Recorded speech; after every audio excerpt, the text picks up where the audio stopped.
وعلى آله وأصحابه المتأدبين بآدابه. أما بعد فأعوذ بالله من الشيطان الرجيم.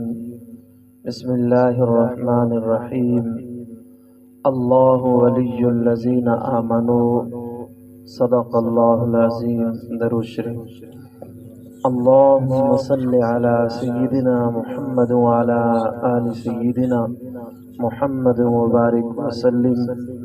اللهم صل على سيدنا محمد وعلى آل سيدنا محمد وبارك وسلم.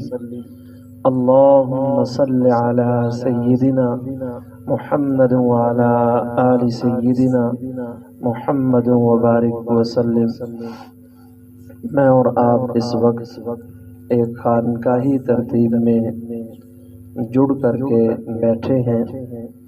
دعا فرمائیں کہ حق جل شانہ ہمارا یہاں پر آنا اپنی بارگاہ میں قبول فرمائے اور ایک ایک قدم پر ایک ایک لمحے کو اللہ رب العزت ہم سب کے لیے اپنے قرب کا سبب اور ذریعہ بنائے.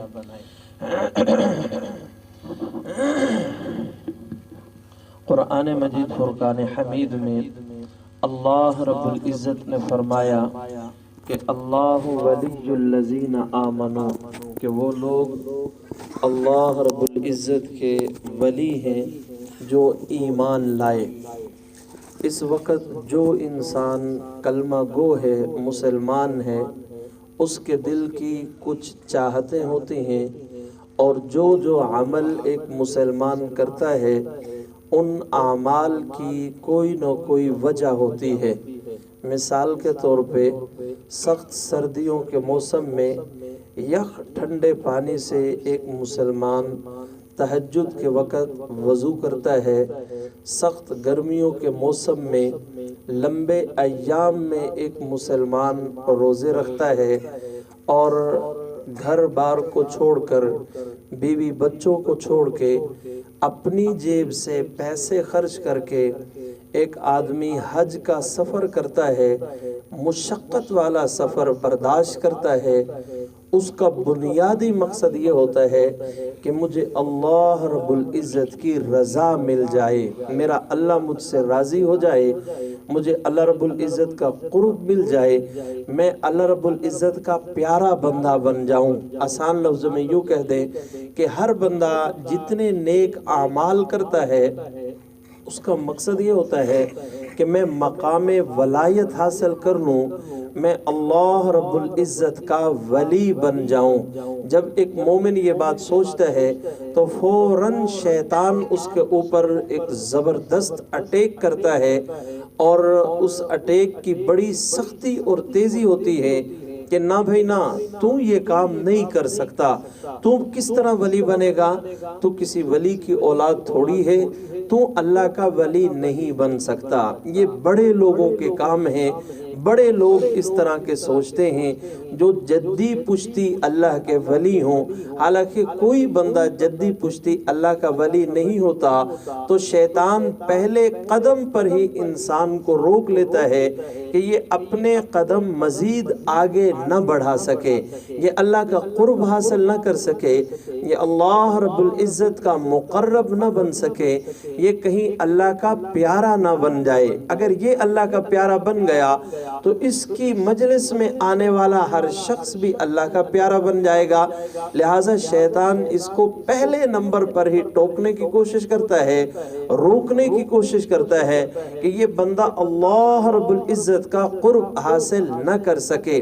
حالانکہ اللہ رب العزت نے اس امت کے لوگوں کے لیے ولی بننا بہت آسان کر دیا ہے، بہت سہل فرما دیا ہے. ہمارے بزرگوں میں ایک بزرگ گزرے ہیں، حضرت قاری طیب رحمت اللہ علیہ، دارالعلوم دیوبند کے 40 سال کے عرصہ کے دورانیہ یہ محتمم رہے ہیں. بہت بڑے آدمی تھے، بہت بڑے اللہ والے تھے. وہ فرمایا کرتے تھے کہ اللہ رب العزت نے اس اس امت کے لیے ولی بننا بہت آسان کر دیا ہے۔ پہلے مشکل ضرور ہوا کرتا تھا، لیکن اس امت کے لیے اللہ رب العزت نے اپنا ولی بننا آسان فرما دیا۔ پھر وہ مثال دیا کرتے تھے، فرمایا کہ ہر امت کی ایک حیثیت ہوتی ہے۔ سیدنا آدم علیہ السلام کی امت کی مثال اس طرح ہے جس طرح امت کا بچپن ہو۔ آدم علیہ السلام کی امت بچپنا ہے۔ حضرت نوح علیہ السلام کی امت کی مثال فرمایا کہ لڑکپن کی ہے۔ حضرت ابراہیم علیہ السلام کی امت کی مثال جوانی کی ہے۔ حضرت موسیٰ علیہ السلام کی امت کی مثال شباب جوانی کی ہے، اور فرمایا کہ امت محمدیہ کی مثال بڑھاپے کی ہے۔ اور جب کوئی آدمی بوڑھا ہو جائے تو اس کے ذمے سخت کام نہیں لگائے جاتے، اس کے ذمے آسان کام لگائے جاتے ہیں۔ بھئی یہ گھر کے اندر ہے، بیچارہ بوڑھا ہے، گھر کے اندر رہے گا، چلو اس کے ذمے آسان کام لگا دیتے ہیں۔ تو فرمایا کہ جب انسان بوڑھا ہو جائے اس کے ذمے کام آسان لگائے جاتے ہیں۔ امت محمدیہ کی مثال بوڑھی امت کی ہے، اور اس کے ذمے جو کام لگائے گئے وہ بڑے آسان قسم کے کام ہیں۔ یعنی آپ اندازہ لگائیے، کہاں 50 نمازیں اور کہاں 5 نمازیں، کہاں 6 مہینے کے روزے اور کہاں صرف 1 مہینے کا روزہ، کہاں 1/3 زکوٰۃ اور کہاں اپنے مال کا 40واں حصہ زکوٰۃ۔ اس امت کے لیے اللہ رب العزت نے سہل اور آسان فرما دیا۔ پہلے دور کی امت کے لوگوں کے لیے اللہ رب العزت کا ولی بننا، اللہ رب العزت کا مقرب اور پیارا بندہ بننا یہ یقیناً مشکل تھا۔ وہ مجاہدے کرتے تھے، وہ اپنے آپ کو کھپاتے تھے، وہ جنگلوں میں چلے جاتے تھے، بیوی بچوں کو چھوڑ کے جنگل میں بالکل تنہا اور اکیلے وہ عبادت کے اندر مصروف ہو جاتے تھے، لمبے لمبے مراقبے کرتے تھے، اور کئی دن تک کھانا نہیں کھاتے تھے، بس سحر افطار، اس کے علاوہ کچھ نہیں ہوتا تھا۔ اتنے مجاہدے کرتے تھے۔ اور اس امت میں اگر کوئی بندہ یہ چاہے کہ میں گھر چھوڑ کر، بیوی بچوں کو چھوڑ کر کسی جنگل میں چلا جاؤں، تو یہ بدعت ہے، یہ جائز نہیں ہے۔ رہبانیت اس امت کے لیے بدعت بنا دی گئی۔ پہلی امتوں کے لیے اگرچہ اس کی اجازت تھی، لیکن اس امت کے لیے چونکہ اللہ رب العزت نے ولایت کے راستے کو آسان فرمانا تھا، اس واسطے اس امت کے لیے راستے الگ کر دیے گئے، ترتیب بدل دی گئی، طریقہ کار الگ کر دیا گیا۔ امام الانبیاء صلی اللہ علیہ وسلم نے ایک موقع پر، بخاری شریف کی حدیث ہے، اس کی مثال یوں دی، فرمایا کہ پہلی امت کے لوگوں کے لیے اللہ رب العزت کا مقرب بننا مشکل تھا، اس امت کے لیے آسان کس طرح؟ آپ صلی اللہ علیہ وسلم نے فرمایا ایک بندہ اپنے گھر کے اندر کسی مزدور کو بلا کر کے لاتا ہے کہ میں نے گھر کے اندر کام کرانا ہے، اور اس مزدور سے کہتا ہے صبح سے لے کے نصف نہار تک تم مزدوری کرو، محنت کرو، میں تمہیں 1 قیرات دوں گا۔ وہ صبح سے نصف نہار تک، یعنی جب سورج بالکل سر پہ آ جائے اس وقت تک وہ مزدوری کرتا ہے، اور جو ہی نصف نہار کا وقت ہوتا ہے وہ مال کے مکان مزدور کو لے کر آنے والا اپنی جیب میں سے 1 قیرات نکال کے اس کے حوالے کر دیتا ہے، وہ چلا جاتا ہے۔ اس کے بعد وہ دوسرے مزدور سے بات کرتا ہے کہ تم نے نصف نہار سے لے کر عصر تک کام کرنا ہے، اور میں اس کے بدلے میں تمہیں 1 قیرات دوں گا۔ وہ مزدور آ گیا، اس مزدور نے نصف نہار سے لے کر عصر تک کام کیا، جو ہی کام ختم ہوا اس نے 1 قیرات اسے دے دی، اور وہ قیرات لے کے چلتا بنا۔ اتنے میں عصر کی نماز کے بعد اس مالک مکان نے تیسرے مزدور کو بلایا اور کہا کہ تم عصر سے مغرب تک کام کرو، میں تمہیں 2 قیرات دوں گا۔ اب 2 قیرات کے ساتھ اس کے ساتھ معاملہ ہو گیا۔ عصر سے مغرب تک اس نے کام کیا، جب کام مکمل ہو گیا تو اس نے 2 قیرات جب اس کو تھمانا چاہے تو پہلے 2 مزدور آ گئے۔ ان مزدوروں نے کہا بھئی یہ کون سا طریقہ ہے، تم اس کو 2 قیرات دے رہے ہو، حالانکہ اس کا کام کرنے کا دورانیہ کم ہے، ہم نے جو کام کیا وقت وہ زیادہ ہے، اور اس کو تم اجرت زیادہ کیوں دے رہے ہو؟ آگے سے وہ مالک جواب دیتا ہے کیا تمہارے ساتھ ایک قرات طے نہیں ہوا تھا؟ وہ کہتے ہیں جی طے ہوا تھا، میں نے دے نہیں دیا کہ ابھی دے دیا، پھر تم اعتراض کیوں کر رہے ہو؟ ہاں بھئی جس دوسرے سے بات کرتا ہے تیرے ساتھ ہمارا معاملہ کیا طے ہوا تھا؟ نصف نہار سے لے کر عصر تک کام کروں گا، جی یہی طے ہوا تھا، آپ کو ادا کر دیے گئے، جی ادا کر دیے گئے، پھر تیرا اعتراض کس چیز کا ہے؟ وہ آگے سے جواب دیتے ہیں بھی دیکھو اس کا وقت تھوڑا ہے، تم اسے پھر زیادہ کیوں دے رہے ہو؟ وہ آگے سے جواب دیتا ہے میں کسی کو زیادہ دوں کسی کو کم دوں تم اس کے کیا لگتے ہو؟ میری جس پر مہربانی ہو میں کسی پہ کرتا چلوں، تو اس کا ماما لگتا ہے؟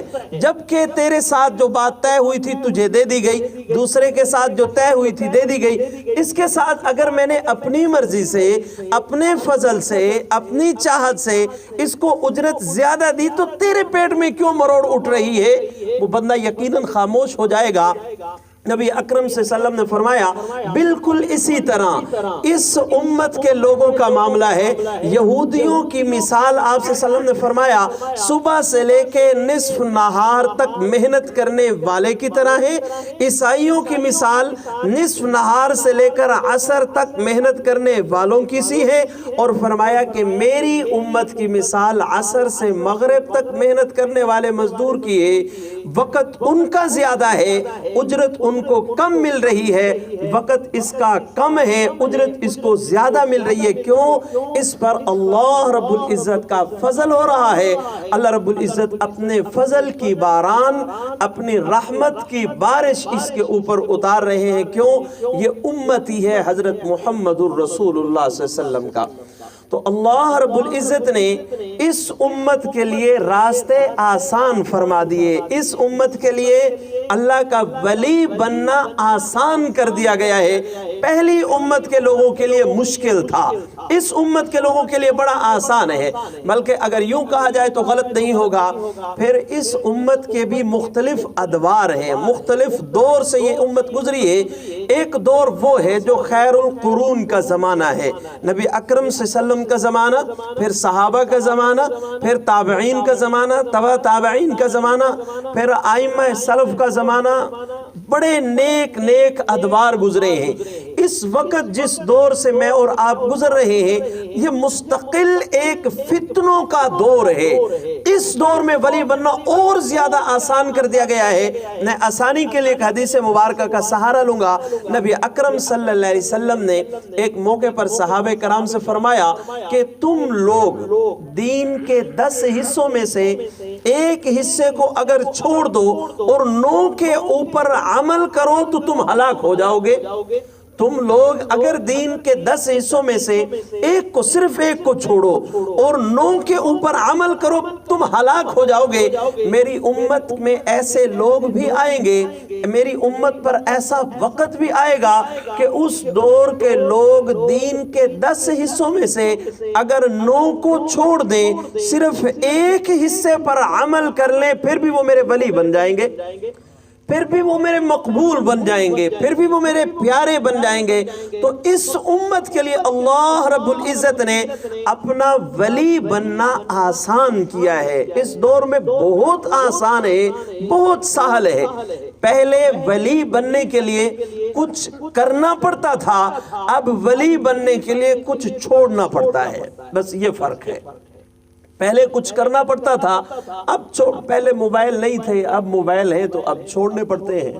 پہلے بہت ساری ایسی خطرناک روحانی بیماریاں جو اس دور کی ہیں اس دور میں نہیں تھی، تو اس دور میں وہ چھوڑنی پڑتی ہیں، اور ولایت کا راستہ اس بندے کے لیے بڑا سہل اور آسان ہو جاتا ہے۔ اللہ رب العزت کی رحمت اس بندے کی طرف متوجہ ہو جاتی ہے۔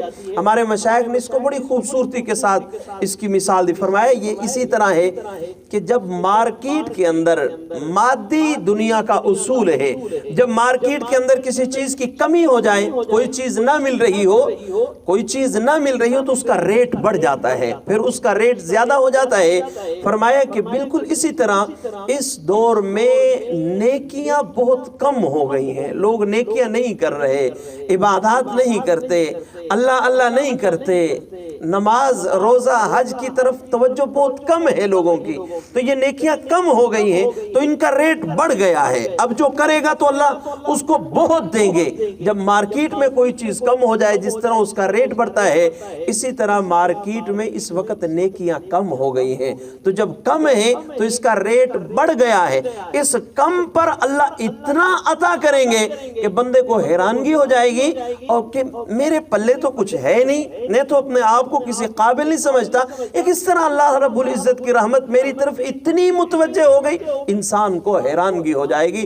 تو پہلے ولی بن، ہر دور میں پھر اسی طرح ہے، جو جو دور آگے چلتا جائے گا پیچھے والوں کے لیے جتنی وہ چیزیں مشکل تھی، آنے والوں کے لیے وہ اتنی چیزیں آسان کر دی گئی ہیں۔ ہمیں تو صرف ایک چیز نظر آتی ہے نا، بھئی وہ اچھا زمانہ تھا، بہترین زمانہ تھا، لیکن آپ یہ دیکھیں کہ آنے والا ہر وقت، ہر دور، جہاں ہم دور ہو رہے ہیں نیکیوں سے، نیکوکار لوگوں سے، وہاں اللہ رب العزت کی رحمت کے بہت قریب بھی ہوتے جا رہے ہیں۔ ہمیں صرف ایک طرف نہیں، دونوں طرف دیکھنا چاہیے۔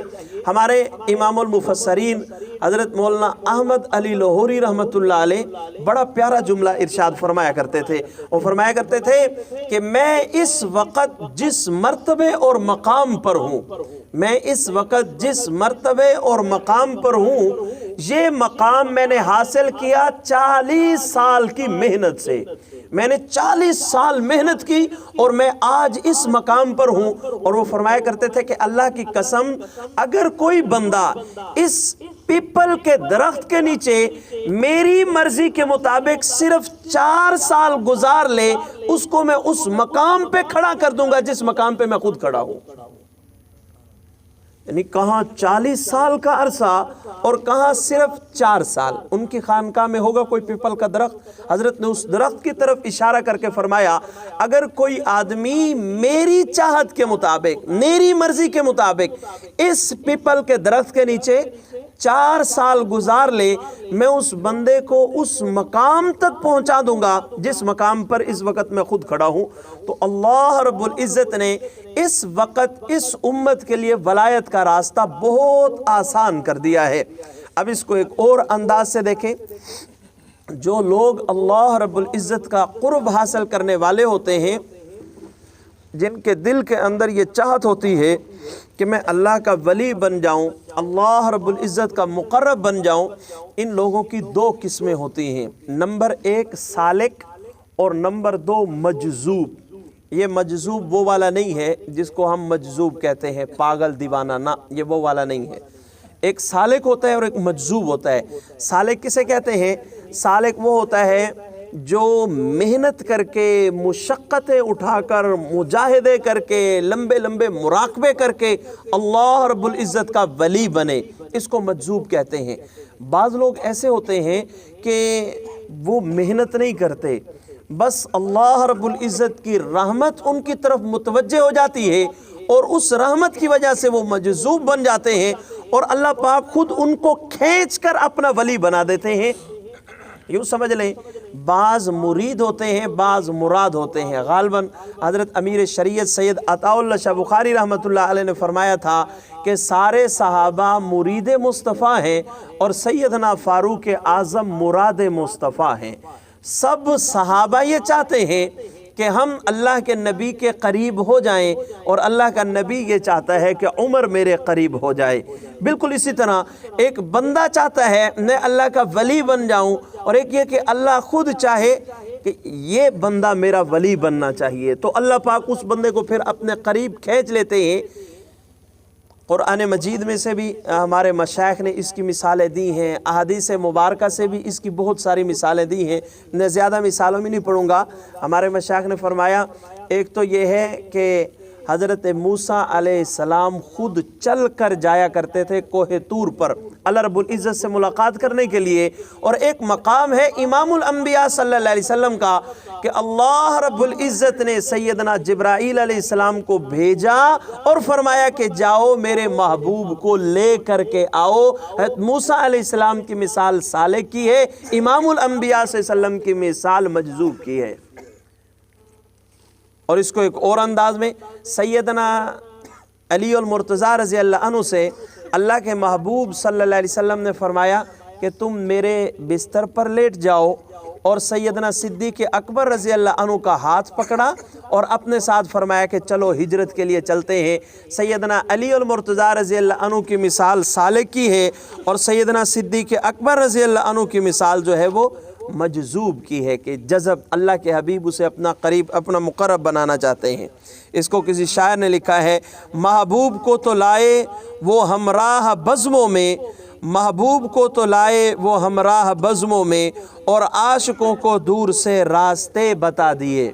کہ جو محبوب ہوتا ہے اس کو اپنے ساتھ لے جایا جاتا ہے، اور جو عاشق ہوتے ہیں ان کو راستہ بتا دیا جاتا ہے۔ تو مجذوب کی مثال محبوب کی ہے اور صالح کی مثال عاشق کی ہے۔ اب اس تفصیل سے یقیناً آپ کے ذہن میں ایک بات تو آ گئی ہوگی کہ جناب اگر اللہ رب العزت کے مقرب بننا چاہتے ہیں، قریبی بندے بننا چاہتے ہیں، تو اس کا بہترین طور طریقہ یہ ہے کہ ہم اللہ رب العزت کے مجذوب بن جائیں، اللہ رب العزت کے قریب ہو جائیں۔ تو جب اللہ رب العزت کے مجذوب بنیں گے، اللہ رب العزت خود ہمیں اپنا محبوب بنا لیں گے، اللہ رب العزت خود ہمیں اپنے قریب کر لیں گے۔ جبکہ سالک بننے کے لیے ہمیں مجاہدے کرنے پڑیں گے، محنت کرنی پڑے گی، اپنے آپ کو کھپانا پڑے گا۔ تو سالک کی بجائے مجذوب بہتر ہے کہ ہم مجذوب بن جائیں۔ اندر بھی ہو سے دوسرا سپیکر اس دی شاید تار صحیح نہیں ہے، اندر دوسرا چکلا بٹا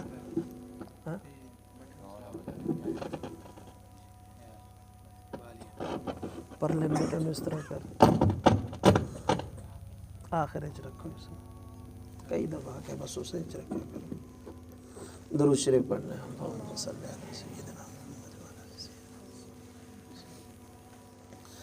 اگر یہاں تک بات سمجھ آ گئی تو اب ہر سالک کے ذہن کے اندر یہ بات آئے گی کہ میں سالک کی بجائے اگر مجذوب بن جاؤں کہ اللہ رب العزت مجھے مجذوب بنا کے اپنا محبوب بنا لے، اپنا مقرب بنا لے، تو یہ چیز ہر انسان کے دل کے اندر اب پیدا ہوگی۔ تو مجذوب بننے کے لیے کچھ اعمال کرنے پڑتے ہیں۔ جب بندہ ان اعمال کو اختیار کرتا ہے تو اللہ پاک اس بندے کو پھر مجذوب خود بنا دیتے ہیں، اور مجذوب بنا کے اسے اپنا محبوب بنا لیتے ہیں۔ اور وہ کیا کام ہے؟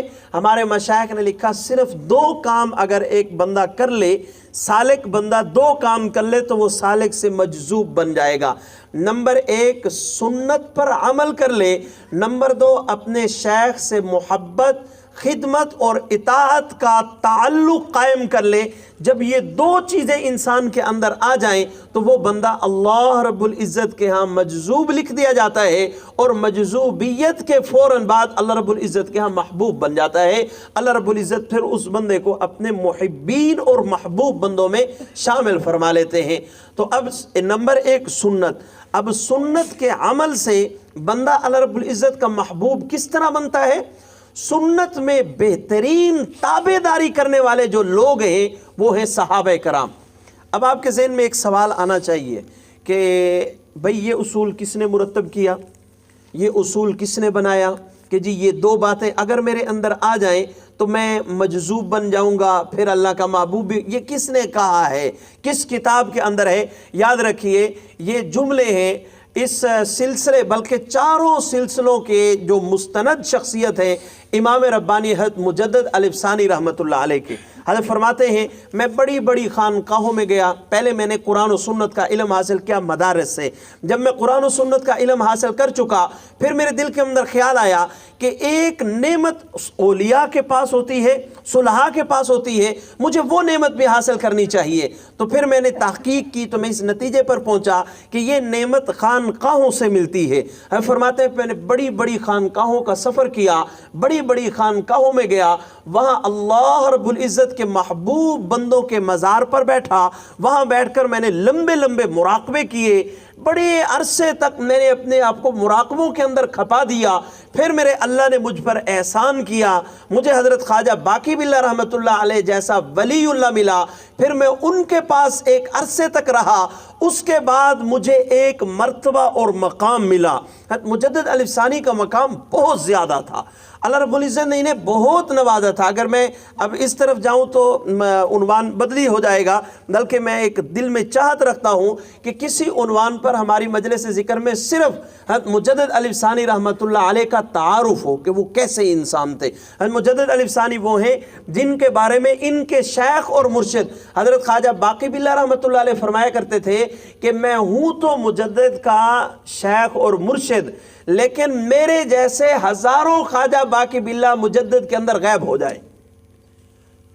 فرمایا کرتے تھے میرے جیسے ہزاروں ستارے ایک چاند کی طرح سمٹ کر اکٹھے ہو جائیں، مجدد کا مرتبہ اور مقام پھر بھی اس سے زیادہ ہے۔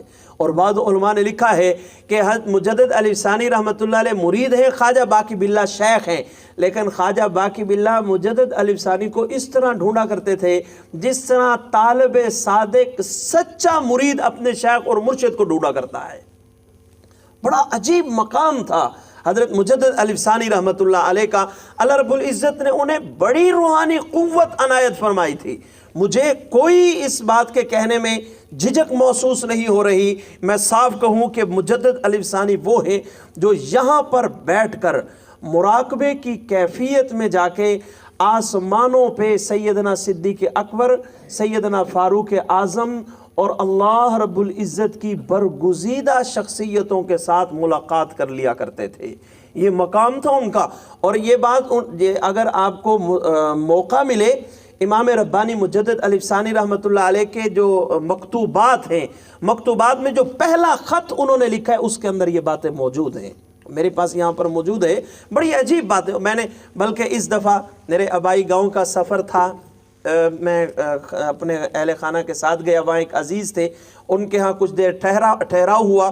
اس کے بعد ایک ہمارے جہانیہ کے مناظر ہیں مولانا منیر احمد اختر صاحب، میں ان کے پاس گیا اور میں نے ان کے سامنے کچھ باتیں رکھی کہ مناظرے کی لائن میں ان چیزوں کو تو بہت غلط سمجھا جاتا ہے، جبکہ کچھ چیزیں میرے ذاتی تجربے میں ہیں اور کچھ چیزیں حضرت مجدد الف ثانی جیسے بندے نے لکھی ہیں، تو میں اس وقت کیا کیا کروں؟ تو حضرت استاد جی نے بڑا پیارا جملہ فرمایا بیٹا وہ پور سریکی ہیں، وہ پوسنی سریکی میں اس انداز میں کہنے لگے پوتر انہاں مناظرین دی گالی نہ سنی، ہماری سریکی میں گالاں نو نہیں آکھ دے، گالی نے مطلب بات، انہاں مناظرین دی گالی نہ سنی، جڑے خواجہ صاحب تے کو کم دیتے ہوندے تے لگا رامی تے جڑا کچھ تو اگر مجدد الف ثانی جے بندے دی کتاب پڑھے تو کئی جگہ تو تحقیق کرن دی تصدیق کرن دی ضرورت ہی کہنی، وڈے تو وڈا مولوی مجدد الف ثانی دے قدمہ تے ون کے چپ تھی ویندے، بڑے سے بڑا عالم حضرت مجدد الف ثانی رحمۃ اللہ علیہ کے سامنے خاموش ہو جاتا ہے، اس کی نہیں چلتی۔ کیوں؟ مجدد الف ثانی صرف تصوف کے امام نہیں تھے، وہ اپنے دور کے فقہ کے بھی امام تھے، اپنے دور کے حدیث کے بھی امام تھے، اپنے دور کے تفاسیر کے بھی امام تھے۔ اللہ رب العزت نے یہ مقام دیا تھا حضرت مجدد الف ثانی وہ فرماتے ہیں کہ میں نے پہلے مدارس سے علم حاصل کیا، پھر خانقاہوں سے علم حاصل کیا، اس کے بعد جو مرتبہ اور مقام مجھے ملا، اگر میں لوگوں کو سنا دوں نا کہ میں کیا ہوں تو لوگ مجھے پاگل کہیں کہ یہ پاگل ہو گیا ہے، مجھے یہ مقام ملا ہے۔ وہ فرماتے ہیں کہ میں ان دونوں علوم کے بعد اس نتیجے پر پہنچا ہوں کہ اگر کوئی بندہ اللہ رب العزت کا محب اور محبوب بننا چاہتا ہے تو وہ سالک کے ساتھ ساتھ مجذوب بننے کی پریکٹس کرے، مجذوب بننے کی کوشش کرے۔ جب مجذوب بنے گا تو اللہ کا محبوب بن جائے گا۔ اور مجذوب کیسے بنے گا؟ انہوں نے یہ جملے فرمائے، صرف دو کام کرو۔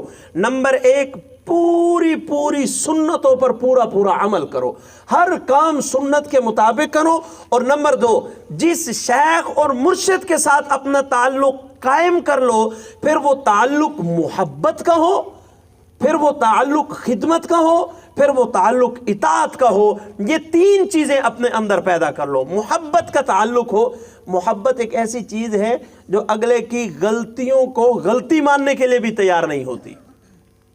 شیخ بناتے وقت سوچ سمجھ ضروری ہے، لیکن جب پتہ چلے متبع سنت ہے، شریعت کی پاسداری کرنے والا ہے، پھر جب اس کے ساتھ تعلق قائم ہو جائے، پھر اس کے بعد یہ کیوں کیا حضرت نے، ان چیزوں کی ضرورت نہیں ہوتی۔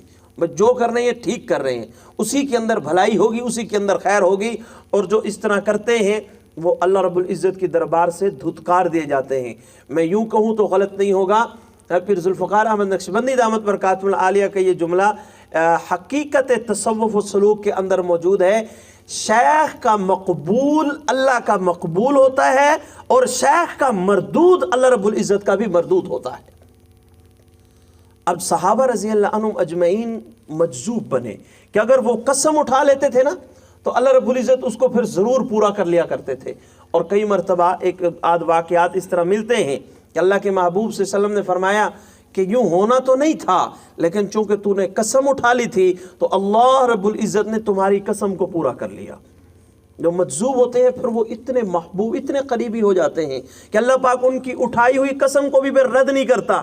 ہمارے حضرت شاہ اسماعیل شہید رحمۃ اللہ علیہ کو جب رنجیت سنگھ کے اور انگریز کی فوج نے چاروں طرف سے گھیر لیا، اور جس وقت یہ شہید ہو رہے ہیں، دشمن کے اوپر وار کرنے لگے، تو ایک سکھ نے اللہ کے نبی صلی اللہ علیہ وسلم کو نعوذ باللہ گالیاں دی، توہین کی۔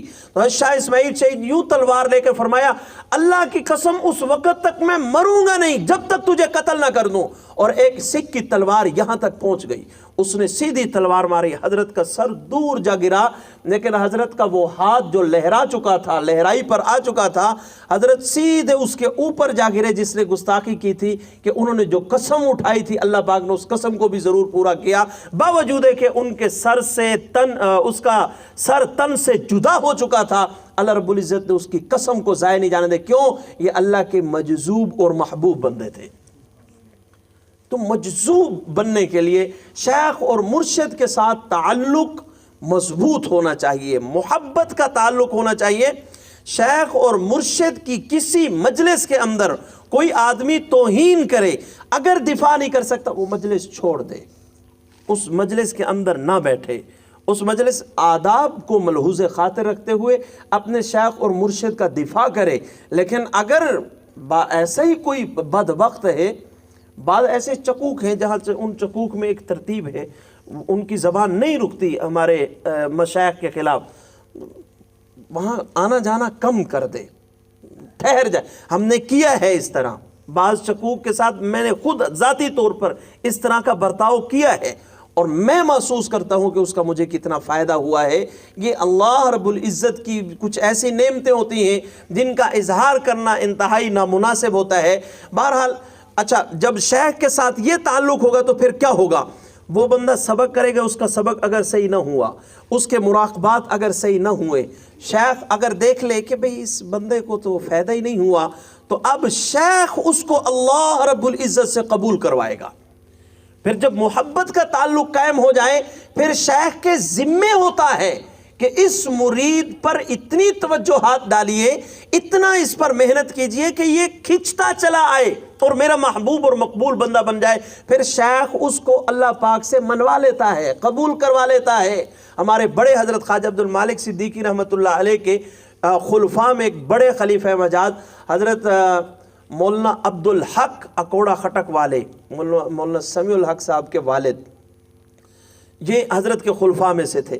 ایک دن کلاس کے اندر آئے، اکوڑا خٹک میں کلاس دارالحدیث کے اندر آئے، اور بیٹھے ہوئے نا مسکرا رہے تھے۔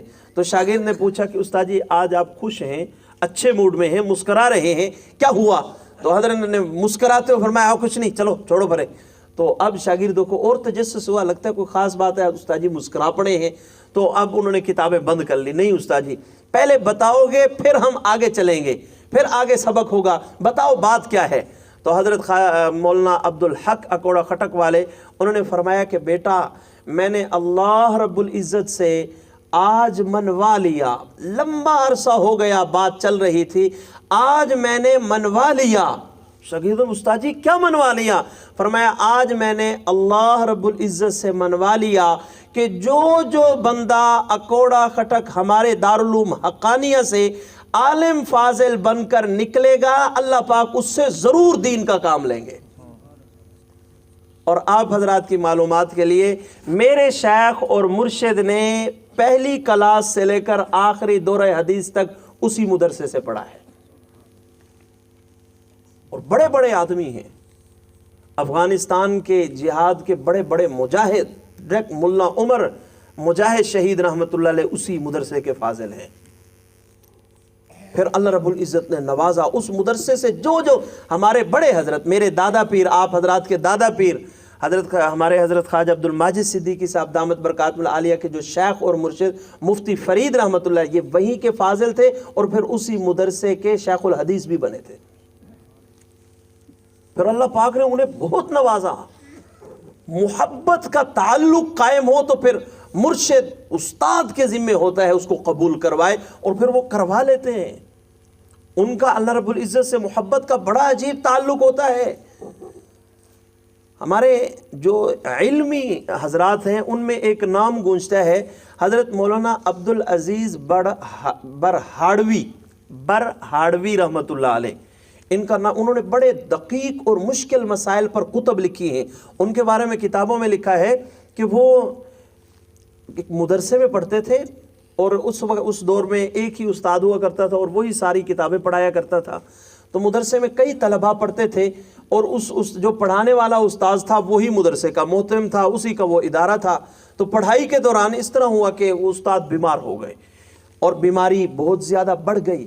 جب بیماری نے شدت اختیار کر لی تو وہ صاحب بستر بن گئے، صاحب فراش ہو گئے کہ اب وہ استاد اٹھ ہی نہیں سکتے تھے۔ تو استاد نے تمام طلباء کو بلایا، طالب علموں کو بلایا اور کہا بیٹا دیکھو اب میں نہیں پڑھا سکتا، تمہارا اسباق جو ہے تمہارے چھوٹ رہے ہیں، ناغہ ہو رہا ہے، لہٰذا میری طرف سے تمام طلباء کو اجازت ہے، آپ نے سے جس کا جی چاہے جس مدرسے میں اس مدرسے میں چلا جائے اور وہاں جا کر آپ علم دین حاصل کریں، میں اب مزید نہیں پڑھا سکتا۔ تو سارے طالب علم چلے گئے۔ ایک طالب علم عبدالعزیز انتہائی کند ذہن، یعنی کئی سال سے پڑھ رہا تھا اور ایک دن بھی اس نے سبق نہیں سنایا تھا، اتنا کند ذہن، ایک دن بھی اس نے سبق نہیں سنایا تھا۔ سارے چلے گئے، اب یہ ٹھہر گئے۔ استاد جی نے کہا بھی آپ نہیں گئے؟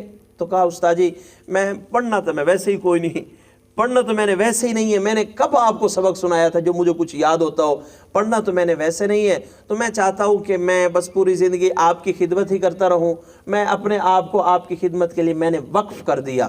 استاد جی بہت خوش ہوئے، تو وہ استاد کی خدمت کرنے لگے۔ جب استاد صاحب فراش ہوئے تو بعض اوقات بستر پر ہی پیشاب بھی کر دیتے تھے، یعنی اتنی معذوری بڑھ گئی۔ تو ایک دن استاد جی نے دیکھا کہ وہ استاد کا بستر جو ہے وہ دھو رہے ہیں نلکے سے۔ اب وہ نلکا چلاتے اور جلدی سے جا کر جو گندگی لگی ہوئی تھی بستر پر اس کو جو ہے یوں دھونے کی کوشش کرتے تھے۔ کبھی نلکے کی طرف آتے، زیادہ دیر اس کو چلانے کے فوراً بعد جلدی جاتے تو پانی رک جاتا، بڑا اس کے لیے عجیب معاملہ ہو۔ اب استاد بستر پڑے دور سے یہ ماجرا دیکھ رہے ہیں، تو اس نے کیا کام کیا کہ کپڑا لیا، ٹاکی لی، اس کو نلکے کی اس نلی کے سامنے رکھا، بند کیا، اور نلکا گھیرنے کے بعد پھر جلدی سے اس کو ہٹا کے اسے نچوڑنے لگا۔ تو استاد کی آنکھوں سے آنسو آ گئے۔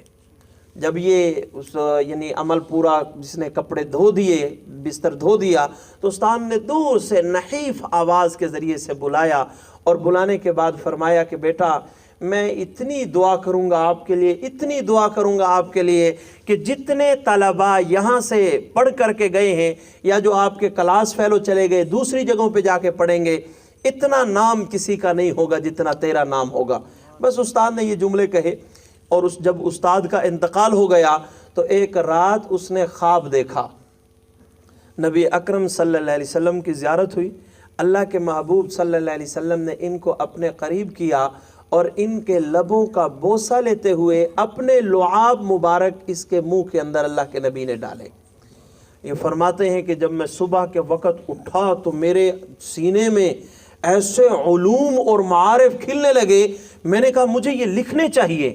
اچھا، جب میں نے ورق کاغذ اٹھائے اور وہ ان کے اپنے احوال ہیں، جب میں نے لکھنا شروع کیے تو علوم، مختلف مضامین کے علوم، یعنی تفسیر لکھ رہا ہوں اور حدیث کے علوم میرے ذہن میں آنے لگے۔